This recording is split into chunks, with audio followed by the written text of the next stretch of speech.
Welcome to a Minnesota Banking Minute. I'm Dan Melcher, CFO of Minnesota Bankers Association. Today I'm happy to be speaking with Tom Nelson, Chief Investment Officer at Reich Tang. Tom, you recently wrote an article on how reciprocal deposits can help banks save small businesses. Can you explain on that? What's the benefit to banks and what's the benefit to small businesses?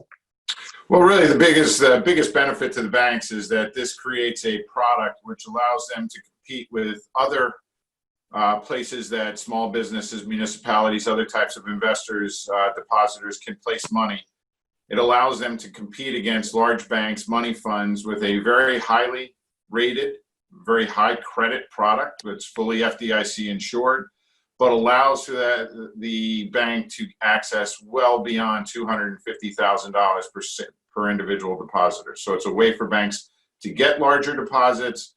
It's an attractive form for large depositors to place funds into a single bank. Tom, are there limits on the types of accounts that can use reciprocal deposits? No, there aren't. Any bank any type of an account that a bank can open up can also be used in our program. How is an FDIC insured program different from a money market fund?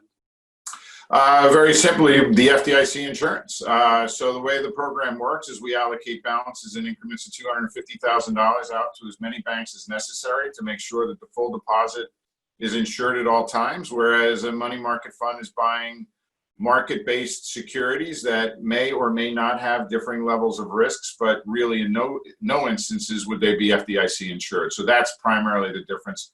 Liquidity is always the same. Our liquidity is daily, like a money fund, but it's the FDIC that's the real big difference. Are there limits to the rates that banks can pay to their customers? Like with all banking products, with some limitations, basically the banks can pay any rate that they want to pay. So this is not something that would be rate restricted relative to the rates that banks would ordinarily pay depositors.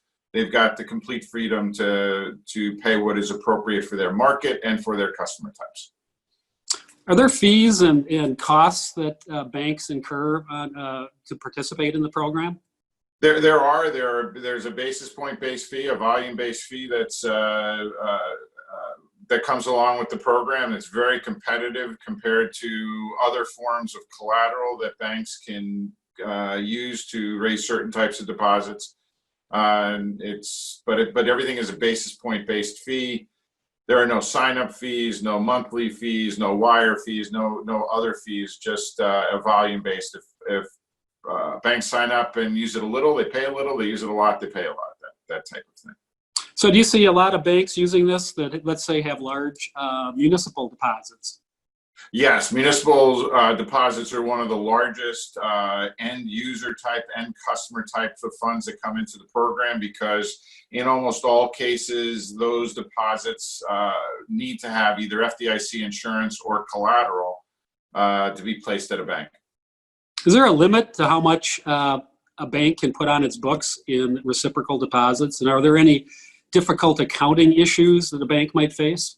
There are really no difficult accounting issues. I'll start with that first. There is no limit as to what they're allowed to use in reciprocal deposits. The regulatory benefit of using more than 20% of your balance sheet, after 20% it declines, and the deposits go from being core deposits to broker deposits. But there are no limits. That just changes the regulatory treatment after the 20%. Are there any particular capital ratios or other limitations that some banks might have an issue on participating? In order to get into the program, to start using the program, a bank has to be well capitalized to start using the program. However, once they're in the program, they could fall to adequately capitalized and still maintain the balances they have. Those are really the only limitations. Is it difficult for a bank to initiate participating in the program, or what's the paperwork that a bank would have to do to start? Normally, a bank will just sign a single agreement with us, outlining that they have, the authority to work on behalf of their investors, their depositors, things of that nature, and they would normally send out some type of a terms and conditions document that we provide that they can amend if based upon their own needs. And they have the complete flexibility of how they want their clients to sign up. So they can put it into a suite of applications for different kinds of products. They can have a standalone application. They can do whatever works best for them. What's been the trend in this business? Have you seen an increase in demand for this product since the economic difficulties we've started? We have. We've also seen a real increase in demand for the product since the Financial Reform Bill of 2018. So over the course of the last 2 years, we've seen a tremendous amount of growth. You've seen the reciprocal deposits grow in the area of 40% a year now. So, after a few years, that's a big number.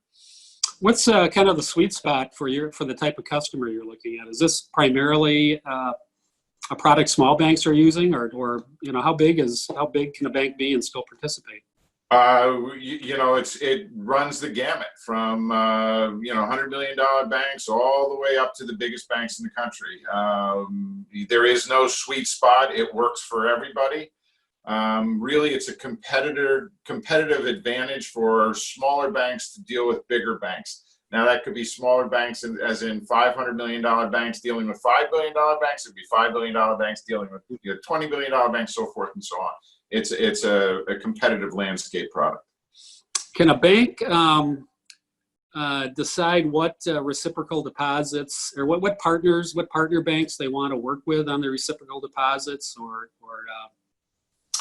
Yes, they have the ability to determine what deposit, where their customers' deposits are or are not placed. So a bank, for instance, in Minnesota may not want any of its deposits for its customers placed at any other Minnesota banks, so that there isn't some confusion around sending money to the bank across the street, so to speak. So banks have some flexibility. So do the end customers have that same flexibility. Okay.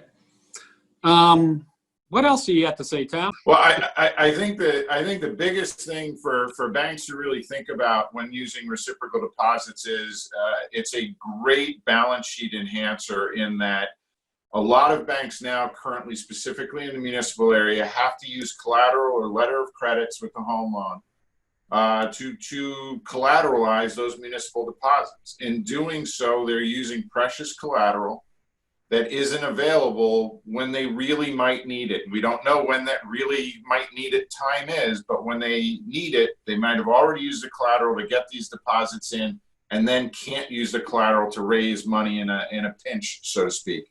Whereas with this product, they can free up all that collateral, leave that collateral as dry powder. So when something really happens, they can raise money instantly. That's really one of the biggest benefits. Yeah, that sounds like a great solution for liquidity issues, to be able to keep that collateral, for other purposes when you need it. And secondarily to that, banks have the ability of going out, getting customers, putting those customers in the program and taking deposits back. But when their balance sheet is such that they're not making enough loans, they have too many deposits, but they don't want to lose those customers, they can send the money into the program and then choose not to take funds back. So they can do some balance sheet management on an ongoing basis. When they need money, they can get more money from us. When they need less money, they don't have to take it back. So it really lets them right size their balance sheet, which is one of the other attractive features here. Well, Tom, I can't thank you enough for the time. This has been very helpful. I think the banks are going to find a lot of value in the product that you're offering. And thank you for participating in the Minnesota Banking Minute. Thank you very much for having me.